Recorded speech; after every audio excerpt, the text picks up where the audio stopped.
ஓம் சாந்தி. அவ்யக்த முரளி 24/12/1972 அவ்யக்த பாப்தாதா, மதுபன். சங்கமயுக உயர்ந்த ஆத்மாக்களின் பொறுப்பு. சங்கமயுக உயர்ந்த ஆத்மாக்களின் பொறுப்பு. பாப்தாதா கேட்குறாங்க, அனைவரும் படைப்பவர், சட்டம் மற்றும் விதியை நன்றாக தெரிந்து விட்டீர்களா? ஒருவேளை படைப்பவரை தெரிஞ்சுக்கிட்டா சட்டம் மற்றும் விதி இயல்பாகவே புத்தியில மட்டும் காரியத்துல வந்துடுது. படைப்பவர் மூலமா அனைத்து உயர்ந்த ஆத்மாக்கள் நீங்க சட்டத்தை உருவாக்குபவர்களாக ஆகியிருக்கீங்க. அப்படி தன்னை உணர்ந்து ஒவ்வொரு காரியமும் செய்றீங்களா? ஏன்னா இந்த நேரம் பிராமணர்கள் உங்களுடைய உயர்ந்த காரியமா என்ன இருக்குதோ அதுதான் உலகத்துக்காக முழு கல்பத்தின் சட்டமாக ஆகுது. பிராமணர்கள் உங்களுடைய காரியம் அவ்வளவு மகத்துவம் நிறைந்தது. அந்த மாதிரி தன்னுடைய ஒவ்வொரு காரியத்தையும் மகத்துவம் நிறைந்தது அப்படின்னு புரிஞ்சு செய்றீங்களா? தன்னை சட்டத்தை உருவாக்குபவர் அப்படின்னு புரிஞ்சு ஒவ்வொரு காரியத்தையும் செய்யணும். அனைத்து பழக்க வழக்கங்களும் யார் மூலமாக தொடங்குதோ பின்பு அது முழு கல்பத்திலும் வந்துகிட்டே இருக்குது. இந்த நேரம் பிராமணர்கள் உங்களுடைய எந்த பழக்கம் நடைமுறை வாழ்க்கை ரூபத்தில் இருக்குதோ அது நிரந்தரமான அனாதி சட்டமாக உருவாகிடுது. அந்த மாதிரி புரிஞ்சுக்கிட்டு ஒவ்வொரு காரியத்தையும் செய்யறதுனால ஒரு பொழுதும் அலட்சியம் வராது. இந்த விதிபூர்வமான நினைவு சொர்பமாகி நடந்துக்கணும். இவ்வளவு பெரிய பொறுப்பு அப்படின்னு புரிஞ்சு காரியங்களை செய்யணும். இந்த நினைவு இருக்குதா? ஒவ்வொரு உயர்ந்த ஆத்மாவுக்கும் பொறுப்பு கிடைச்சிருக்குது என்ற இதுதான் சங்கமயுகத்தினுடைய விசேஷம். ஒவ்வொரு உயர்ந்த ஆத்மாவுக்கும் பொறுப்பு கிடைச்சிருக்குதுங்கிற இதுதான் சங்கமயுகத்தினுடைய விசேஷம். சில விசேஷ ஆத்மாக்களுக்கு பொறுப்பு இருக்கு. நாம் அவங்களால உருவாக்கப்பட்ட சட்டப்படி நடக்கிறவங்க என்று அந்த மாதிரி கிடையாது. ஒவ்வொரு ஆத்மாவும் சட்டத்தை உருவாக்குபவர் என்ற இந்த நிச்சயத்தினால ஒவ்வொரு காரியத்திலும் சம்பூர்ண வெற்றி அடைய முடியும். ஏன்னா தன்னை சட்டத்தை உருவாக்குபவர் அப்படின்னு புரிஞ்சு ஒவ்வொரு காரியத்தையும் யதார்த்தமான விதியோடு செய்கிறீங்க. யதார்த்த விதிக்கு சம்பூர்ண வெற்றி அவசியம் கிடைக்குது. வெற்றியை அடைவதற்காக ஒரு விஷயம் மட்டும் புத்தியில தெளிவா வந்துடுச்சுன்னா சுலபமாகவே விதி அடைய முடியும். அது எந்த விஷயம்? இந்த நினைவு கூட நினைவற்ற நிலையில ஏன் வந்துடுது? இதற்கு காரணமாக எந்த விஷயம் ஆகுது? ஒரு யுக்தி மட்டும் தெரிஞ்சிட்டா நினைவு மறந்த நிலையிலிருந்து சுலபமாகவே விடுபட முடியும். அது எந்த யுக்தி? எந்த ஒரு விஷயம் எதிரில் தடையாக வருதோ அந்த விஷயத்தை பரிவர்த்தனை செய்யணும், அதாவது மாற்றம் செய்யணும். ஒருவேளை இந்த யுக்தி தெரிஞ்சிருச்சுன்னா நிரந்தரமா தடைகள்ல இருந்து விடுபட்டவராக ஆக முடியும்.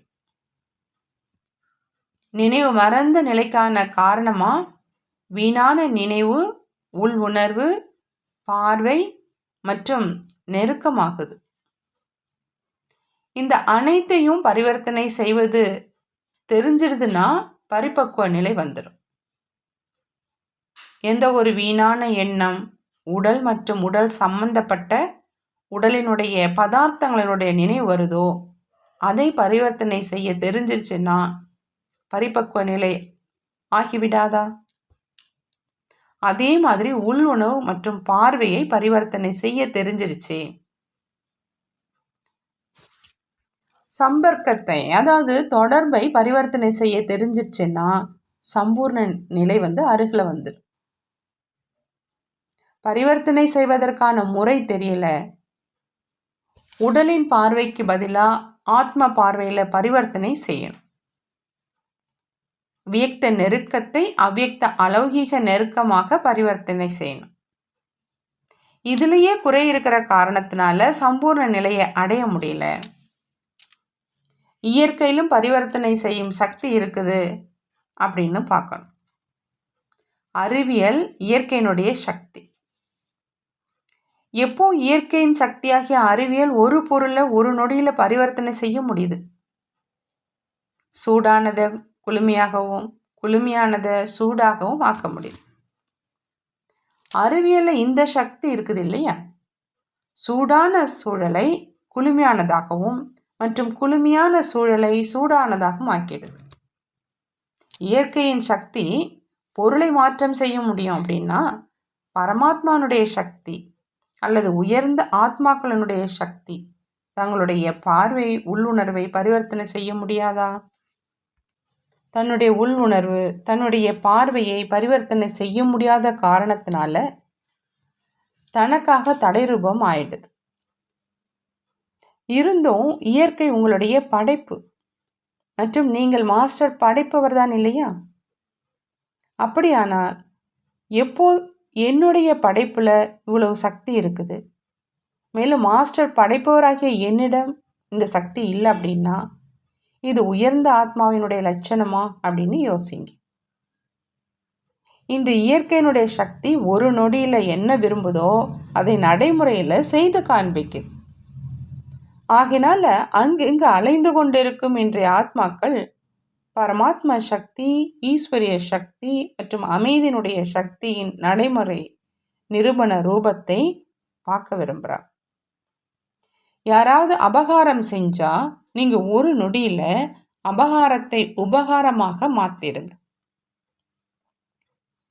யாராவது தன்னுடைய சமஸ்காரம் மற்றும் சுபாவத்தின் வசமாகி உங்கள் எதிரில் சோதனை ரூபத்தில் வராங்க. ஆனால் நீங்கள் ஒரு நொடியில் தன்னுடைய உயர்ந்த சமஸ்காரத்தின் நினைவினால அந்த மாதிரியான ஆத்மாவுக்காகவும் இரக்க மனதினுடைய சமஸ்காரம் மற்றும் சுபாவத்தை தாரணை செஞ்சிருங்க. யாராவது தேகதாரினுடைய பார்வையில் எதிரில் வந்தால் நீங்கள் ஒரு நொடியில் அவருடைய பார்வையை ஆன்மீக பார்வையாக மாற்றிடுங்க. யாராவது கீழே விழத்தட்டக்கூடிய அந்த உள் உணர்வோடு மற்றும் தன்னுடைய தீய தொடர்பில் கொண்டு வருவதற்கான அந்த பார்வையோடு எதிரில் வந்தாங்கன்னா நீங்கள் அவங்களுக்கு எப்பொழுதும் உயர்ந்த தொடர்பினுடைய ஆதாரத்தினால அவங்களையும் தீய தொடர்பில் இருந்து விடுவிச்சு உயர்ந்த தொடர்பில் வருபவர்களாக ஆக்கிடுங்க. அந்த மாதிரி பரிவர்த்தனை செய்வதற்கான யுக்தி தெரியறதுனால ஒரு பொழுதும் தடையினால் தோல்வி அடைய மாட்டீங்க. நெருக்கத்தில் வரும் அனைவரும் உங்களுடைய இந்த உயர்ந்த சேவை மீது பலியாகிடுவாங்க. எப்படி தந்தை ஆத்மாக்களை மாறியவர்களாக ஆக்குறாங்கன்னா தந்தைக்காக நன்றி கூறி பாடுறீங்க, பலியாக்கி விடுறீங்க.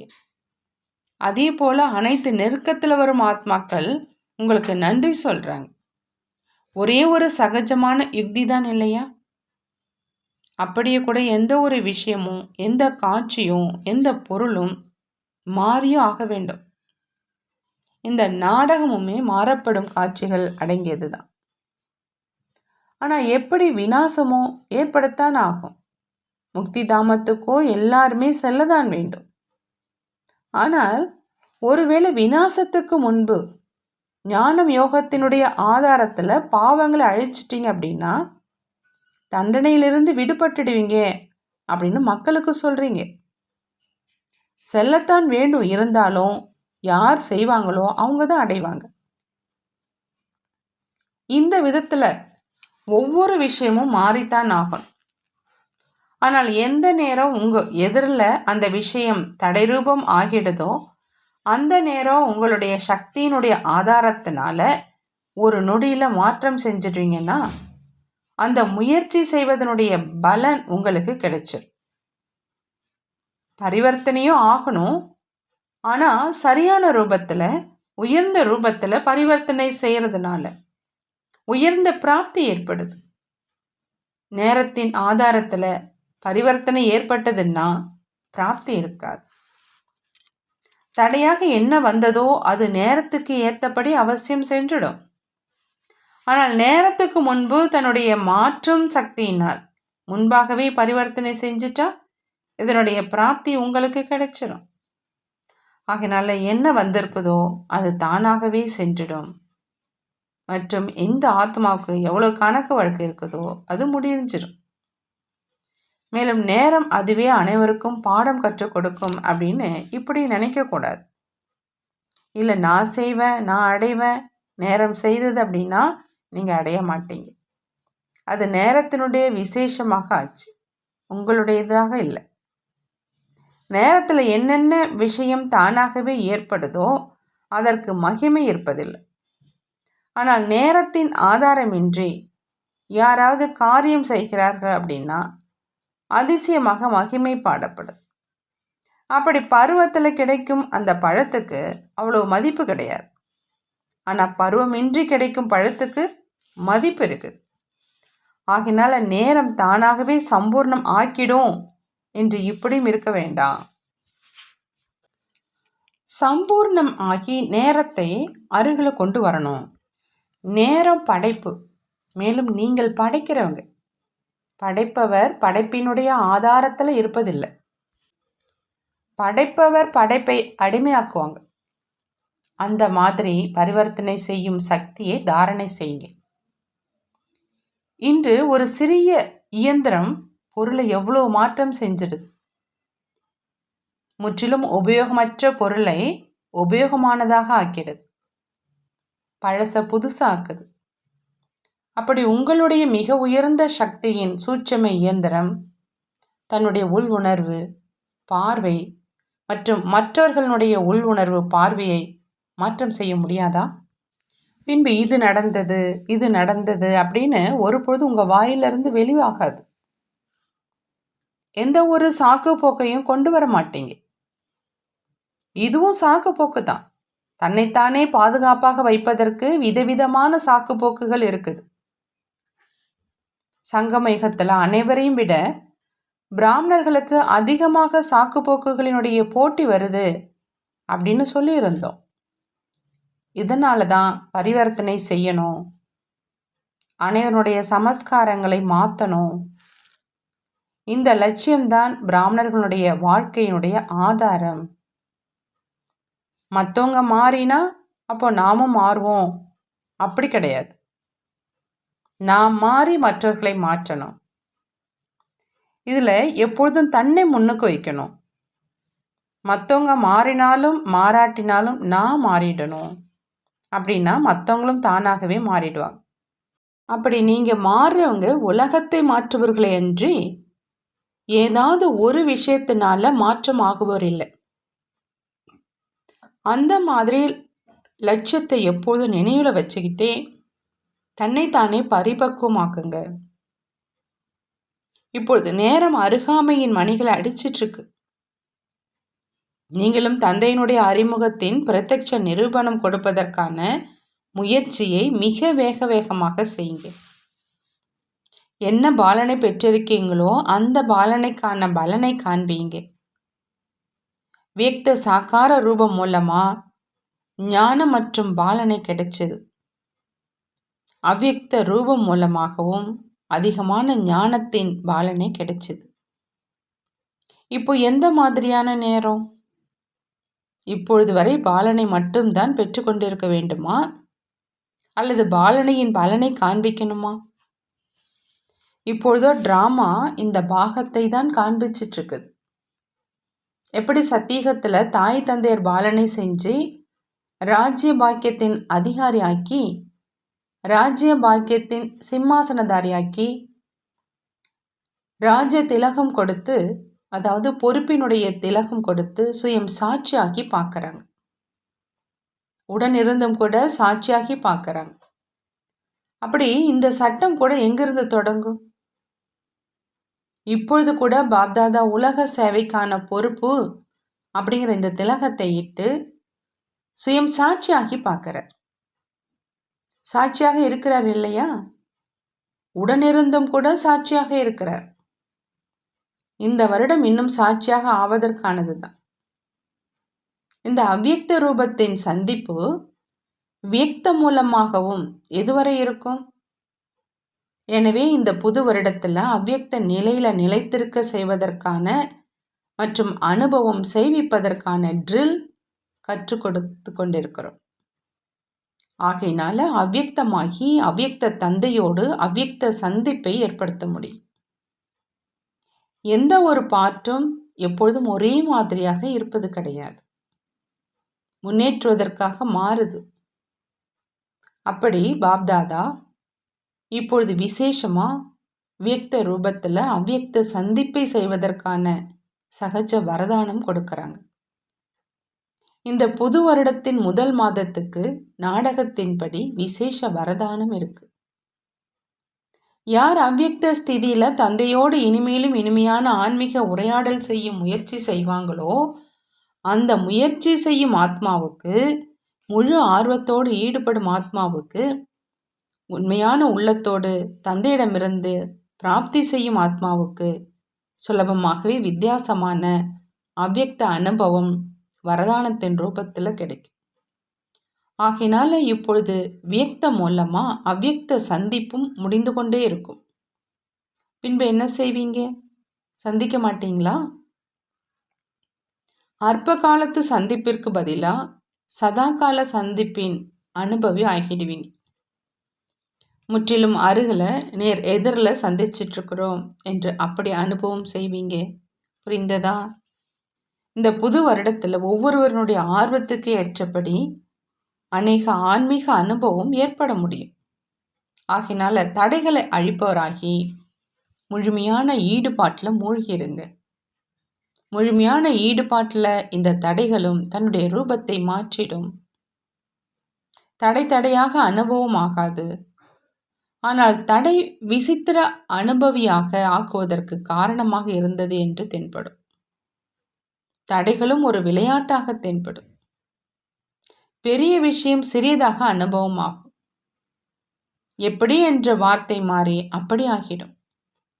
தெரியல என்ற வார்த்தை மாறி அனைத்தும் தெரிந்திருக்கிறோம், அதாவது ஞானம் நிறைந்தவராக ஆகியிருக்கிறோம். அப்படி இந்த வருடத்தை முக்கியமாக முயற்சியில் தீவிரத்தன்மையை கொண்டு வருவதற்கான வருடம் அப்படின்னு புரிஞ்சு கொண்டாடணும். தன்னை மாற்றி உலகை மாற்றம் செய்வதற்கான விசேஷ வருடமாக கொண்டாடணும். நல்லது.